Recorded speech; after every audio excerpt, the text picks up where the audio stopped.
Na, wer hat auch schon mal ewig in der Warteschleife gehangen und dann vergessen, was er bestellen wollte? Hallo zusammen und herzlich willkommen bei Wow Spoken German. Ich bin Adele und heute sprechen wir über ein Thema, das wirklich jeder kennt. Etwas, das wir alle regelmäßig tun, aber worüber man im Deutschunterricht manchmal gar nicht so viel übt. Hallo, hallo, ich bin Peter. Und ja, ich bin definitiv einer von diesen Menschen, die in der Warteschleife plötzlich alles vergessen. Schön, dass ihr alle wieder dabei seid. Heute wird es richtig praktisch, das verspreche ich euch. Peter, bevor wir anfangen, eine Frage an unsere Zuhörer. Bestellt ihr lieber online über eine App oder ruft ihr direkt beim Restaurant an? Schreibt es gerne in die Kommentare. Ich bin wirklich neugierig, ob mehr Leute noch telefonieren oder ob alle nur noch die App benutzen. Das ist tatsächlich eine interessante Frage. Ich mache beides, ehrlich gesagt. Aber letzte Woche musste ich wirklich telefonieren und das war ein kleines Abenteuer. Darf ich erzählen? Natürlich, genau dafür sind wir hier. Was ist passiert? Also, es war Freitagabend, ungefähr 7 Uhr. Ich war so müde nach der Arbeit, dass ich keine Lust hatte zu kochen. Ich dachte, ich rufe einfach bei dem neuen Pizzarestaurant um die Ecke an. Die haben keine App, weißt du? Nur Telefon oder man geht direkt hin. Ah, das kenne ich. Manchmal muss man wirklich noch zum Telefon greifen. Das ist übrigens auch für unsere Zuhörer interessant. Nicht alle Restaurants haben eine App.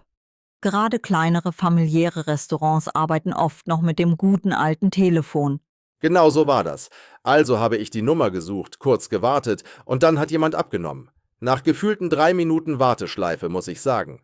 Das Warten in der Warteschleife ist immer eine Geduldsübung. Und dann, wenn endlich jemand abhebt, muss man sofort bereit sein. Genau. Eine sehr freundliche Stimme sagte: Herzlich willkommen bei Pizza Bella, was darf ich für Sie tun? Und ich sagte: Guten Abend, hier ist Peter Hoffmann. Ich würde gerne eine Pizza bestellen. Das klingt gut. Einfach und direkt.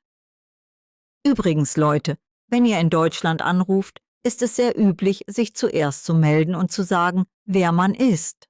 Zum Beispiel: Guten Abend, hier ist Peter Hoffmann. Ich würde gerne eine Bestellung aufgeben. Das klingt höflich und natürlich. Stimmt. Das Entscheidende kam danach. Die Speisekarte. Ich hatte sie nicht vor mir. Ich dachte, ich kenne sie auswendig, aber dann fragte mich die Dame: Mit welchem Belag möchten Sie die Pizza? Und mein Gehirn wurde plötzlich komplett leer. Oh nein, das ist mir auch schon passiert. Man denkt, man weiß genau, was man will, und dann fragt jemand und man denkt nur noch, wie hieß das nochmal? Genau dieses Gefühl. Ich sagte dann höflich: Könnten Sie mir kurz die Optionen nennen? Und die Dame war sehr geduldig und sagte: Natürlich.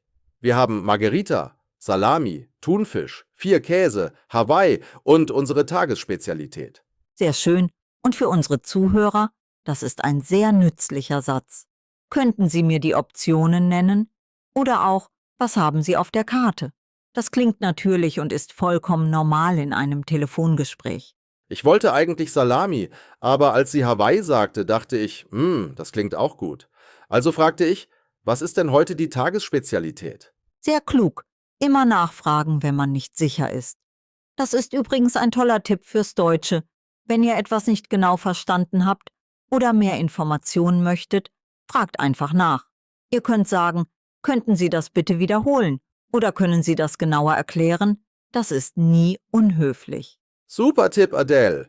Also die Tagesspezialität war Pizza mit gegrilltem Gemüse, Mozzarella und frischem Basilikum. Das klang wirklich lecker. Ich war fast dabei, aber dann dachte ich: Nein, ich bleibe beim Klassiker, Salami. Ich finde es immer interessant, wie lange diese Entscheidungen dauern können.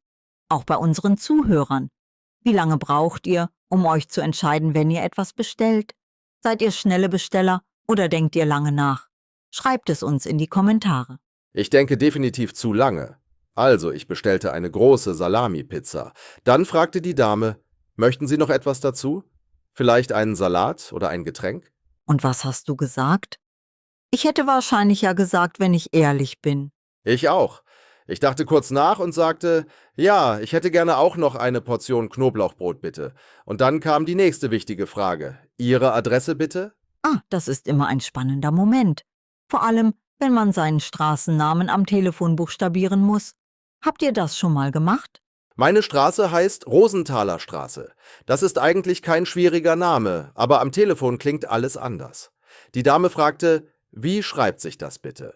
Und ich buchstabierte Rosenthaler. Rosenthaler Straße, Nummer 12, drittes Obergeschoss.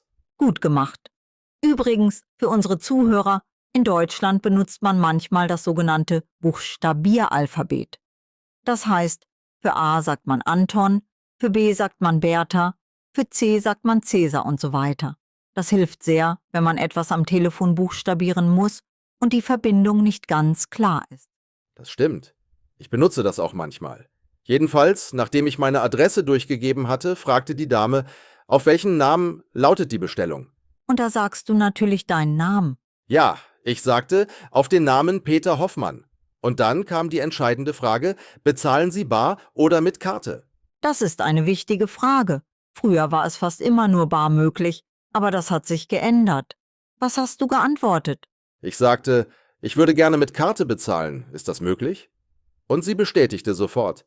Ja, unser Fahrer hat ein Kartenlesegerät dabei. Sehr praktisch. Das ist wirklich toll. Leute, eine Frage. Bezahlt ihr lieber bar oder mit Karte, wenn ihr etwas liefern lasst?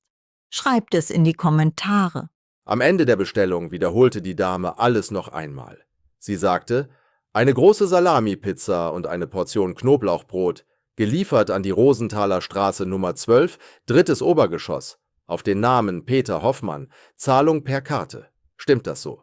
Das ist übrigens sehr wichtig für Sprachlernende. Wenn eine Bestellung am Ende noch einmal wiederholt wird, kann man sicher gehen, dass alles richtig verstanden wurde. Wenn etwas falsch ist, sagt ihr einfach Nein, da ist ein kleiner Fehler. So vermeidet man Missverständnisse. Absolut.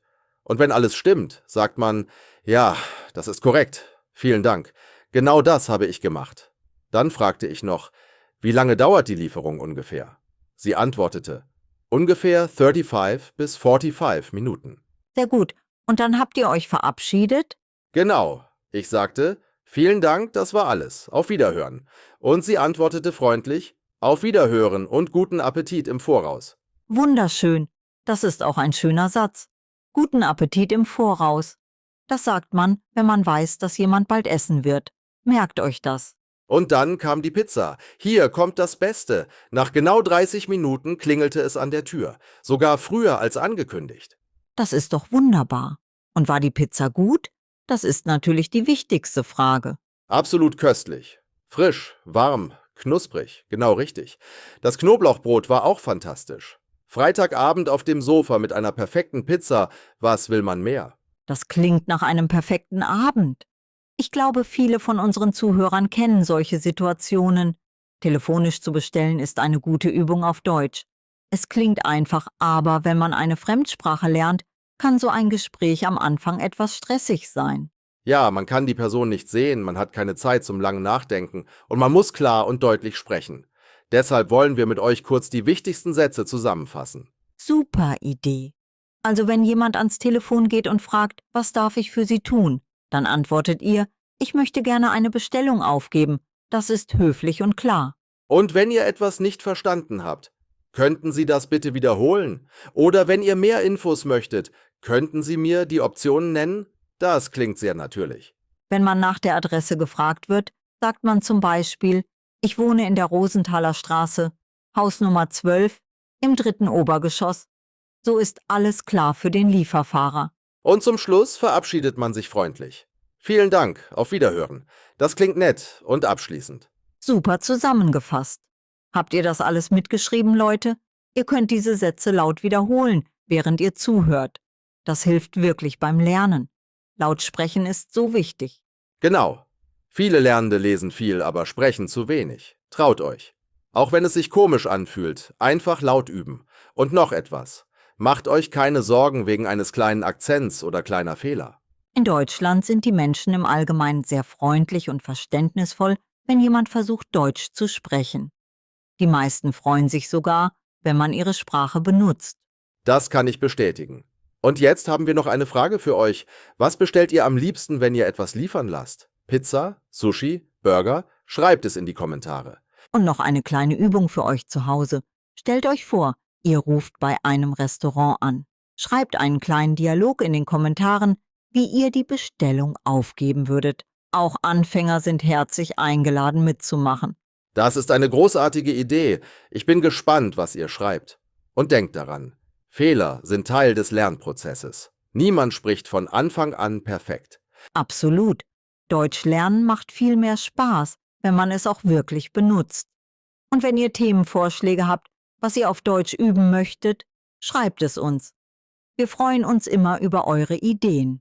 Eure Themenvorschläge sind für uns wirklich wertvoll. So können wir Inhalte machen, die euch wirklich helfen. Das ist unser Ziel bei Wow Spoken German. Wunderschön gesagt. So, das war unsere heutige Folge. Ich hoffe, es hat euch gefallen und ihr habt etwas Nützliches mitgenommen. Das hoffe ich auch. Es war wieder einmal eine tolle Unterhaltung, Adele. Und an alle da draußen, danke fürs Zuhören. Ihr seid wirklich das Beste. Ja, ohne euch wäre das alles nichts. Bleibt neugierig, übt weiter Deutsch und wir sehen uns bald bei der nächsten Folge von Wow Spoken German. Tschüss und bis zum nächsten Mal. Alle zusammen.